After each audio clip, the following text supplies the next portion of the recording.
Яг хэрэг явдлын үндсэн эхлэл бол ээж нь 911 рүү залгасан дуулаантай дуудлагаас эхэлдэг. Манай охин Ютагийн их сургууль сурдаг, саяхан найзлуугаасаа салсан. Гэтэл тэр залуу нь манай охины машиныг авч яваад өгдөггүй. Охин маань өнөөдөр түүнтэй уулзаад машинаа авах гээд явлаа. Би маш их санаа зовж байна гэдэл. Тэгэхээр өнөөдрийн иргэний гол хүн Лорен Маккалоски. Тэр 1997 онд Вашингтоны Пулман гэх газар төрж өссөн.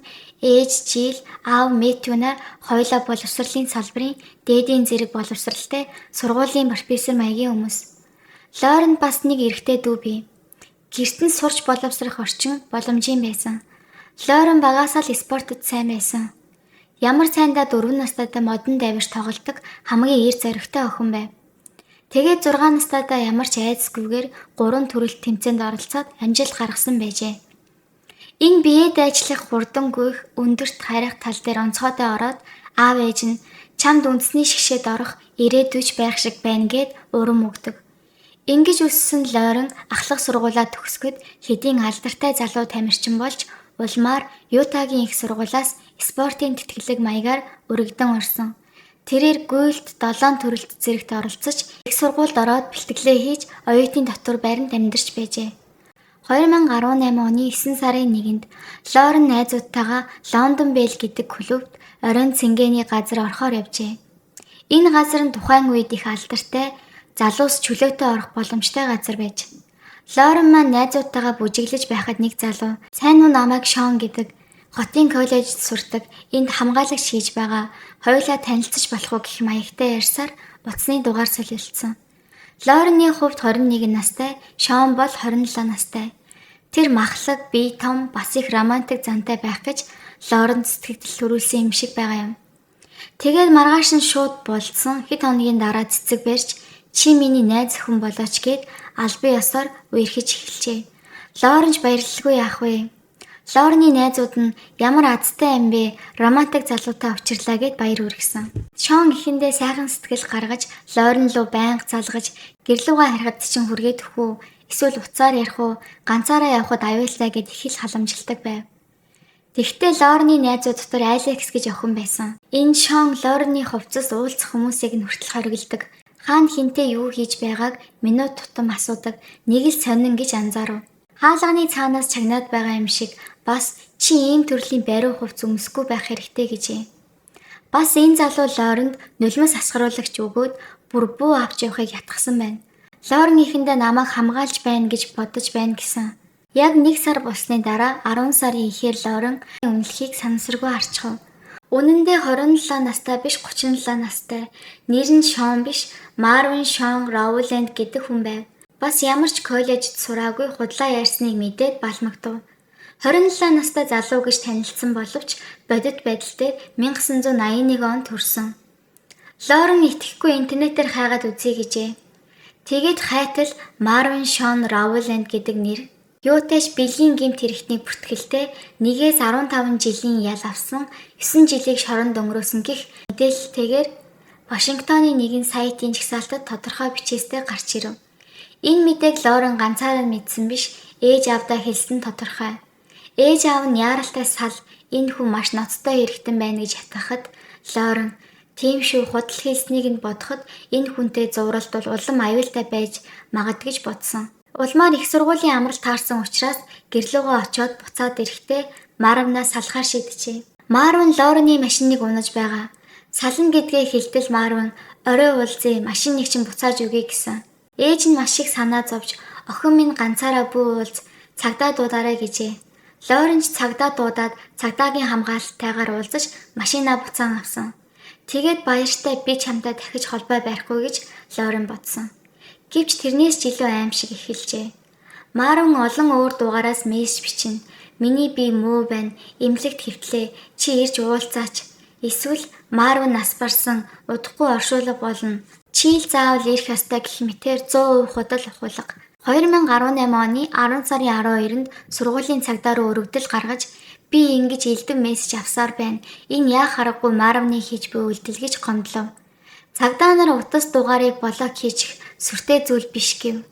Лоренд хэрэг дахиад залгавал бидэнтэй холбоо бариарай гэж хэлээд орхижээ.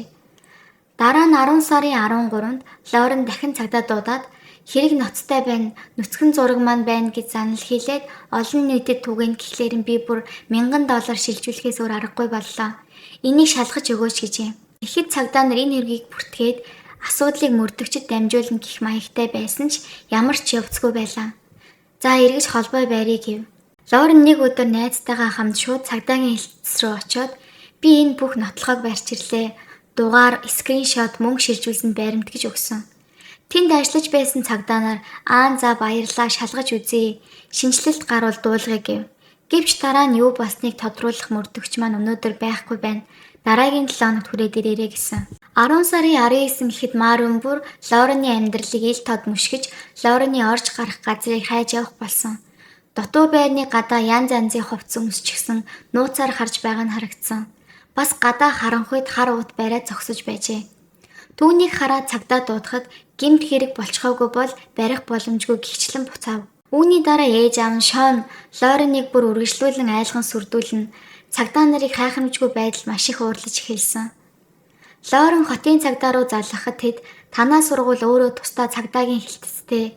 Та эхлээд тухайн газартаа оч гэд явуулна. Яагаад ч нааштай биш иймэрхүү байдлаар 10 өдөр өнгөрчээ.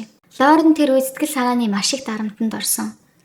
10 сарын 22-нд өглөө эрт 6 цаг 30 минутын үед Марвин унаад сургууль дотор явж байхыг харсан хүмүүс байсан. Бүр үдээс хойш ч гэсэн Лорены байрны нэг давхурт нэвтэрсэн гэж мэдүүлэг гарчээ.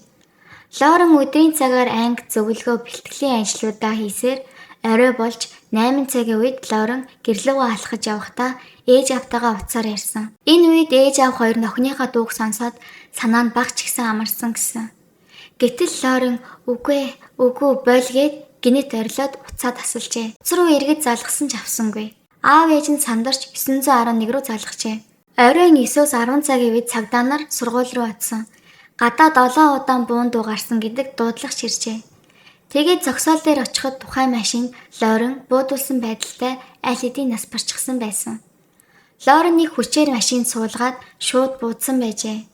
Аав ээж нь охиноо нас барчихлаа гэх мэдээ сонсоход яахаа мэдэхгүй үлдсэн. Марвин дараа нь машинаа үлдээгээд алхад зүхтаад өөр эмэгтэйтэй болцжээ. Дараа нь эргэж зүхтаж хуучны нэгэн сүмд нуугдсан. Цагдаа нар олж мэдээд баривчлах гэтэл өөрийгөө будаад нас барсан. Ийм маягаар хоёр талд хоёул нас баржээ. Сургууль цагдаа маш их шүүмжлэлд өртсөн. Лорен олон дахин гомдол гаргасан. Энэ хүн бэлгийн гэмт хэрэгтэн намайг дарамтлаж байна. Намайг нууцаар дагаад байна. Баримт нь энэ байна гэж бүгдийг өгсөн. Гэтэл цагдаа юу ч хийсэнгүй. Тэр байтугай уг Марвиныг шалгалт хийхэд буцаад шоронд нь хийх боломжтой байсан. Гэтэл кампусын цагдаа нар ирж хайсангүй, нэг ч удаа уулзч байцаасангүй гих гомдол их. Хожим манайх ер нь мэдээгүй, мэдэх боломжгүй байсан гихчлэн зарим цагдаа хэлсэн ч илт харьцангуй хайхрамжгүй байдал байсан тогтоогдсон. Аав ээж нь сургуулийг шүүхэд өгч олон сая доллар нэхэмжилж сургууль ихэндээ буулт хийхгүй гүрийжээ.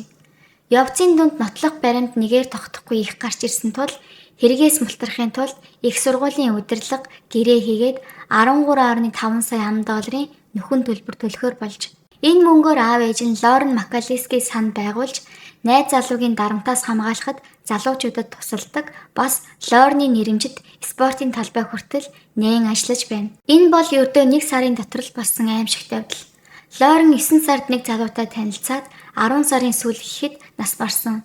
Цагдаа нар түүнд туслаж энэ залууг шалгаад үзье гэж чадсан бол бүрэн хамгаалж болох байсан байжээ. Харамсалтай нь тэр залуу аюулгүй гэдгийг нотлох баримт алгадаа гэх шалтгаанаар Лорен туслаагүй.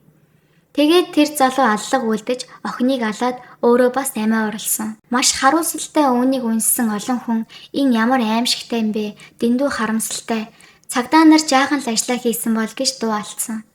Түүний ээж аав охин минь талигач болсон ч бид түүний нэрийг мөнхчүүлж өөр олон хүнийг ижил эмгэнэлт явдлаас хамгаалж чадна гэдэгт итгэж энэ чиглэлээр шаргуу ажиллаж байна. Энэ бол ерөнхийдөө Лорен Макалискийн эмгэнэлт төв. Өнөөдрийн яриа үүгээр дуусч байна.